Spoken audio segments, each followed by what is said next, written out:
খলিফা হারুন রশিদ তার বিবি জুবেদাকে নিয়ে রওনা দিছে। বাহলুল মাটি দিয়া ঘর বানায়। জুবেদা যায় জিজ্ঞেস করে, বাহলুল কি ব্যাপার, কি বানাও? কয় জান্নাতের ঘর বিক্রি করি, জান্নাতি বালাখানা বানাই। কি করবা? কয় বিক্রি করব। দাম কত? কয় 1 দিনার। 1 দিনারের বিনিময়ে যে এই মাটির ঘরটা কিনবে তার কাছে আমি জান্নাতি বালাখানা বিক্রি করব।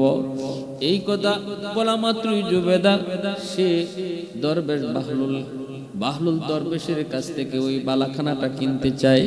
কিন্তু খলিফা হারুন রশিদ বাধা দেয়া কয়, ও বিবি, কি তোমার মাথা নষ্ট হয়ে গেল নাকি? একটা পাগল বালু দিয়া ঘর বানায় কয় জান্নাতি বালাখানা, আর টেখানে 1 দিনার, তুমিও তার দিয়া দিতেছো। মাথা কি তোমার গেল নাকি? জুবেদা কয়, মাথা যা করে তাও, আমি এত কিছু বুঝি না। আমি এটা বুঝি বাহলুল আল্লাহর একজন ওলি, সে একজন দরবেশ, সে আল্লাহ পাকের একজন পাগল।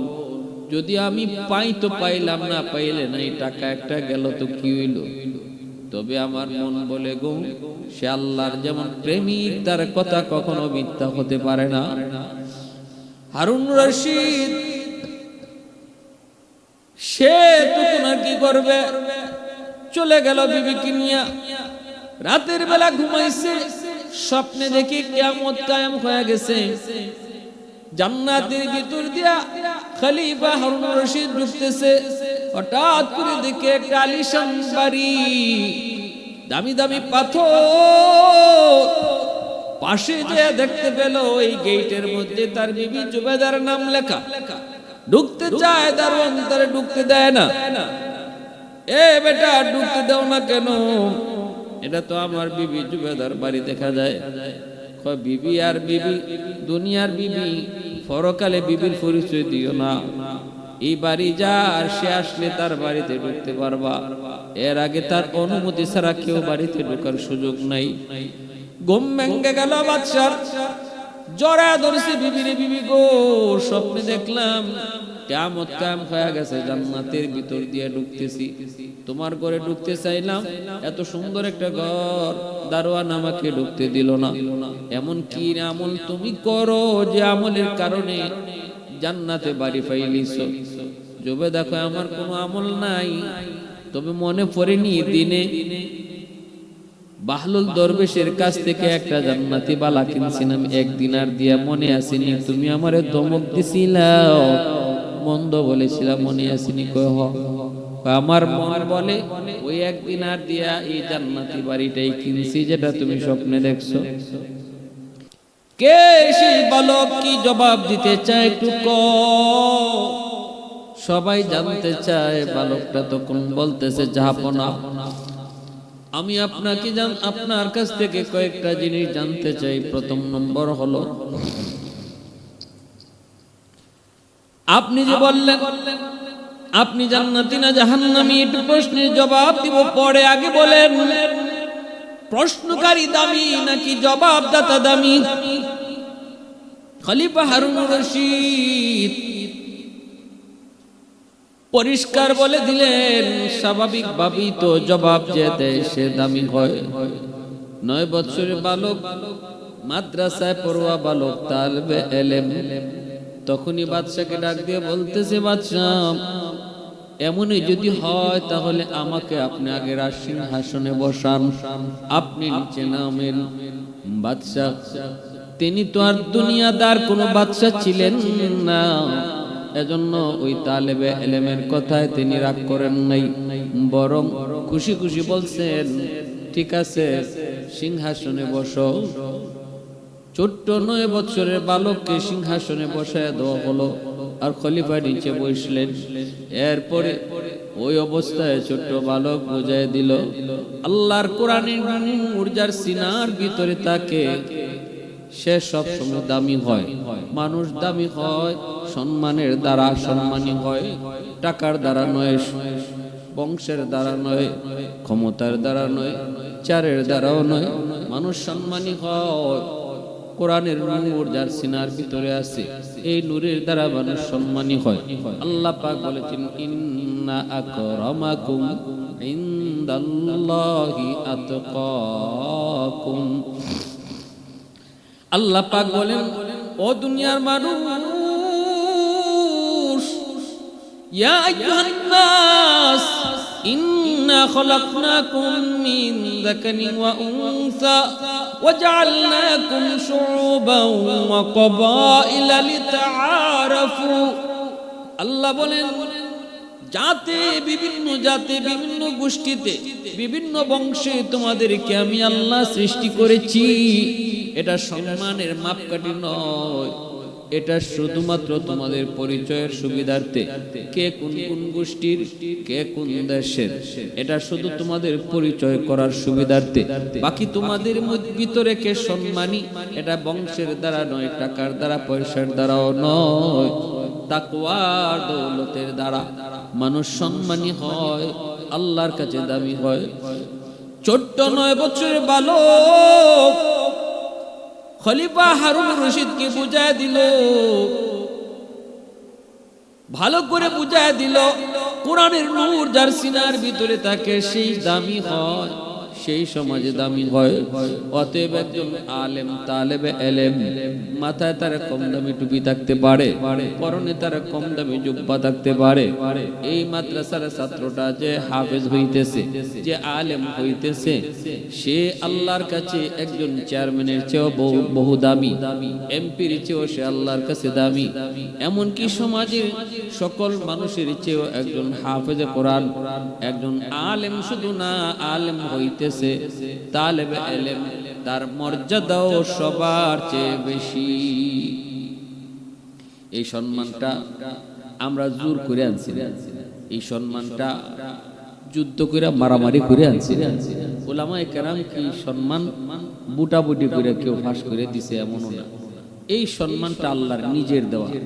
এটা মানুষে যদি দিত, তার যখন মন চা আবার লয়ে যেত, কিন্তু দিছেন তো আল্লাহ, নেওয়ার আর সুযোগ নাই।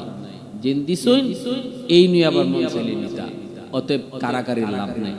আলেমদেরকে আল্লাহ সম্মান দিছে, আল্লাহ যা দেয় এটা মানুষে নিতে পারে না। উলামায়ে কেরামের সম্মান এটা অল্প সময় বুঝিয়ে দিল 9 বছরের বালক। হাউজের ভিতরে সমস্ত উলামায়ে কেরাম নীরব। এবার খলিফা হারুন রশিদ বলতেছে, বলো আমি জান্নাতি নাকি জাহান্নামী? এই প্রশ্নের জবাব তুমি দাও। তোমাকে তোমার কথা মতো সম্মানের জায়গায় আসন করা হয়েছে, আসীন করা হয়েছে। এবার বলো আমি জান্নাতি নাকি জাহান্নামী?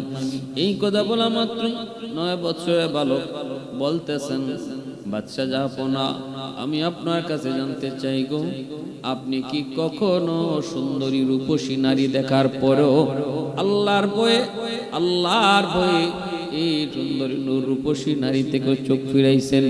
কোন সুন্দরী রূপসী নারী আপনাকে প্রস্তাব দিয়েছে, সুযোগ ছিল গুনাহ করার, এরপরও গুনাহ করেন নাই, এমন কি কখনো আপনার জীবনে হয়েছে? একটু বলেন।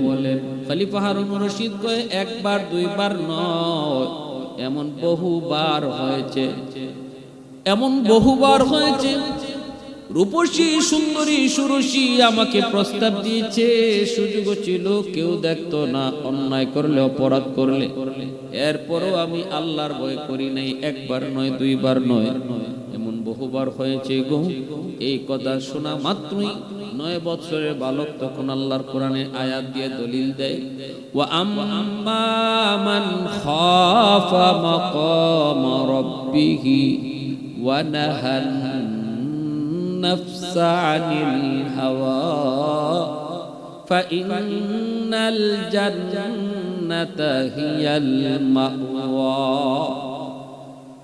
আল্লাহর ভয়ে যদি আপনি গুনাহ থেকে বেঁচে থাকেন, একবার নয়, দুইবার নয়, এমন যদি আপনার জীবনে বহুবার হয়ে থাকে, তাহলে আল্লাহর কোরআন বলে, আল্লাহর কালাম বলে, আপনি জাহান্নামী নন, আপনি হলেন জান্নাতি। কারণ আল্লাহ বলেছেন, আল্লাহকে খুশি করার জন্য যে নিজের নফসের বিরোধিতা করে, নফস চায় কিন্তু আল্লাহর ভয় করে না, এই মানুষটার ঠিকানা ইন্নাল জান্নাতা হিয়াল মাওয়া, আল্লাহ বলেন জান্নাত হলো তার ঠিকানা। অতএব আল্লাহর কোরআনের আয়াত দিয়ে আমি দলিল দিলাম আপনি জান্নাত। উলামায়ে কেরামরা আপনি স্তব্ধ। এবার তল্লাশি শুরু হলো, কে সেই বালক, কে সেই বালক? এ তো জানতেন কোনো বালক নয়। কেমন করে তো সুন্দর জবাব, সবারই তো জানা, কিন্তু এই মুহূর্তে কারো মাথায় আসলো না। এই তো সেই বালক, যে বালক পরবর্তীতে ইমাম শাফি রহমাতুল্লাহি আলাইহি হইছি। জগৎ বিখ্যাত ইমাম, 4 ইমামের এক ইমাম হলেন ইমাম শাফি। এই বালকই হলেন ইমাম শাফি। ওনার পক্ষে তো এমন কথা শিশুকালেও বলা সম্ভব ছিল। বাদশাহ খলিফা হারুনুর রশিদ, সে তো আলেম ভক্ত ছিল, সে এরকম ভাবে পরকালমুখী ছিল। তার বিবি জুবেদাকে নিয়ে রওনা হয়েছে। জুবেদা যখন রওনা দিছে, বাহলুল দরবেশ কয়েকটা মাটির ঘর বানানো শুরু করেছে। খলিফা হারুনুর রশিদ তার বিবি জুবেদাকে নিয়ে রওনা দিছে। বাহলুল মাটি দিয়া ঘর বানায়। জুবেদা যায় জিজ্ঞেস করে, বাহলুল কি ব্যাপার, কি বানাও? কয় জান্নাতের ঘর বিক্রি করি, জান্নাতি বালাখানা বানাই। কি করবা? কয় বিক্রি করব। দাম কত? কয় 1 দিনার। 1 দিনারের বিনিময়ে যে এই মাটির ঘরটা কিনবে তার কাছে আমি জান্নাতি বালাখানা বিক্রি করব। এই কথা বলা মাত্রই জুবেদা সে দরবেশ বাহলুল দরবেশের কাছ থেকে ওই বালাখানাটা কিনতে চায়। কিন্তু খলিফা হারুনুর রশিদ বাধা দেয়া কয়, ও বিবি, কি তোমার মাথা নষ্ট হয়ে গেল নাকি? একটা পাগল বালু দিয়া ঘর বানায় কয় জান্নাতি বালাখানা, আর টেখানে 1 দিনার, তুমিও তারি দিয়া দিতেছো। মাথা কি তোমার গেল নাকি? জুবেদা কয়, মাথা যা করে তাও, আমি এত কিছু বুঝি না। আমি এটা বুঝি বাহলুল আল্লাহর একজন ওলি, সে একজন দরবেশ, সে আল্লাহ পাকের একজন পাগল। যদি আমি পাই তো পাইলাম, না পাইলে না, এই টাকা একটা গেল তো কি হইল? তবে আমার মন বলে গো, সে আল্লাহর যেমন প্রেমিক, তার কথা কখনো মিথ্যা হতে পারে না। হারুনুর রশিদ সে তখন আর কি করবে, চলে গেল বিবিকে নিয়ে। রাতের বেলা ঘুমাইছে, স্বপ্নে দেখি কিয়ামত কায়েম হয়ে গেছে। জান্নাতের ভিতর দিয়া খলিফা হারুনুর রশিদ ঢুকতেছে। হঠাৎ করে দেখে একটা আলিশান বাড়ি, দামি দামি পাথর। পাশে যে দেখতে পেল ওই গেটের মধ্যে তার বিবি জুবেদার নাম লেখা। ঢুকতে চায়, দারোয়ান তারে ঢুকতে দেয় না। এ বেটা, ঢুকতে দাও না কেন? এটা তো আমার বিবি জুবেদার বাড়ি দেখা যায়। কয়, বিবি আর বিবি, দুনিয়ার বিবি, পরকালে বিবির পরিচয় দিও না। এই বাড়ি যা, আর সে আসলে তার বাড়িতে ঢুকতে পারবা, এর আগে তার অনুমতি ছাড়া কেউ বাড়িতে ঢোকার সুযোগ নাই। ঘুম ভেঙে গেল বাদশার, জড়া ধরছে বিবিরে, বিবি গো, স্বপ্নে দেখলাম কিয়ামত কায়েম হয়ে গেছে, জান্নাতের ভিতর দিয়ে ঢুকতেছি, তোমার ঘরে ঢুকতে চাইলাম, এত সুন্দর একটা ঘর, দারোয়ান আমাকে ঢুকতে দিল না। এমন কি আমল তুমি করো যে আমলের কারণে জান্নাতে বাড়ি পাইলিছো? জবে দেখো, আমার কোনো আমল নাই, তবে মনে পড়েনি দিনে বাহলুল দরবেশের কাছ থেকে একটা জান্নাতি বালা কিনছিলাম 1 দিনার দিয়া, মনে আসেনি? তুমি আমারে ধমক দিছিলাও, মন্দ বলেছিলাম, মনে আসেনি? কয় হ। আমার মন বলে ওই 1 দিনার দিয়া এই জান্নাতি বাড়িটাই কিনছি যেটা তুমি স্বপ্নে দেখছো। দৌড় দিছে খলিফা হারুনুর রশিদ, দেখো বাহলুল কি বানাও? কয় জান্নাতি বালা। দাম কত? দাম হইল সারা দুনিয়া একদিকে, আর এই জান্নাতি বালা এই ঘরটা একদিকে। খলিফা কয়, পাগল, এটা কও কি? গতকাল কি তুমি কইছো ই ঘরের দাম হলো 1 দিনার, আজকে তুমি কও সারা দুনিয়া। 1 দিনে দাম অত বাড়লো কেমনে? বাহলুল পাগল কয়, কই তুমি পাইছো 1 দিনার? কই গতকালকে আমার বিবির কাছে তুমি বেচছো 1 দিনার দিয়া। কই তোমার বিবি 1 দিনার দিয়া কিনছে। জান্নাতি বালা, আসল জান্নাতি বালা সে নিজের চোখে না দেখিয়া, নিজের চোখে না দেখিয়া কেনার কারণে এই ঘরের দাম ছিল 1 দিনার। আজকে তুমি নিজে দেখে আইছো জান্নাতি ঘর, নিজের চোখে দেখে আইছো স্বপ্নে, এজন্য এই ঘরের দাম এখন তামাম দুনিয়ার চেয়েও বেশি। এজন্য ইমানের এত দাম, ইমানের এত মর্যাদা না দেখিয়া আল্লাহ পাক রব্বুল আলামিন এর নামই হলো ইমান, এর নামই হলো পরীক্ষা। নাস্তিকরা আল্লাহরে দেখে না, এজন্য কয় দেয়ার ইজ নো গড, আল্লাহ বলতে কিছু নাই। কিন্তু ইমানদার মুমিন আল্লাহ দেখে না, এরপরও কয় আল্লাহ আছেন, আল্লাহ একজন, আল্লাহ একজন। নাস্তিকরা কয় যা দেখি না তা মানি না, আর ইমানদার মুমিন কয় এর নামে তো ইমান, না দেখে বিশ্বাস করা। পৃথিবীতে এমন বহু জিনিস আছে যা দেখা যায় না, এরপরও মানন লাগে। বাতাস দেখুন যায়নি, জি না। ফখরে বাঙ্গাল রহমতুল্লাহ আলাইহি এক লোকে কয় হুজুর এই ফুফা দিয়া মানুষরা আর কত দুকা দিবে। হুজুর কেন কি হয়েছে, তোমার কি হয়েছে? হয় না এই যে মানুষ যায় জেলে ভরে আপনি ফু দেন, এই ফুর মাঝে কি আছে?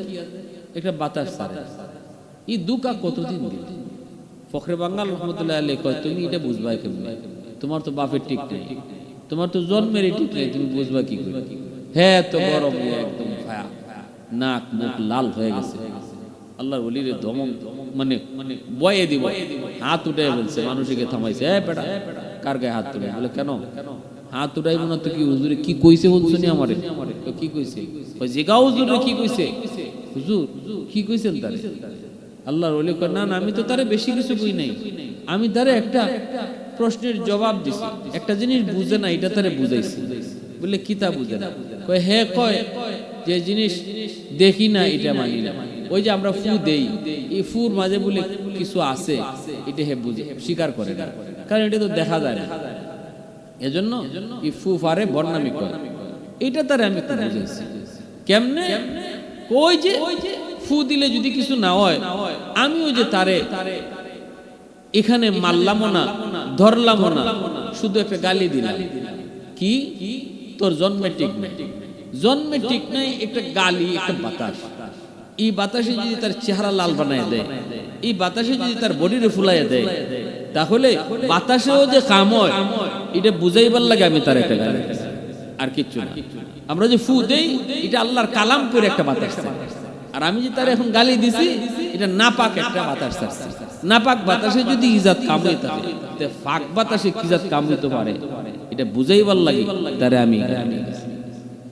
এজন্য আমার ভাইরা বন্ধুরা, বহুত বড় একজন বাদশা ছিলেন খলিফা হারুন রশিদ, কিন্তু উলামায়ে কেরামকে সম্মান করতেন, তাজিম করতেন, আল্লাহ ওয়ালাদেরকে শ্রদ্ধা করতেন। আগের যুগের বহু রাজা বাদশারা তারা পরামর্শ নিতেন উলামায়ে কেরামের কাছ থেকে, যার কারণে বড় বড় বিপদ আপদ থেকে আল্লাহ তারে বাঁচাইতেন, আল্লাহ তাদেরকে হেফাজত করতেন। আর আমরা আমাদের চোখে আমাদের জামানায় দেখছি যত বাদশারা আলেম উলামারা আরো বাস দিছে, এরা বাসটা খাইছে খাওয়ার মতোই শেষ সময়।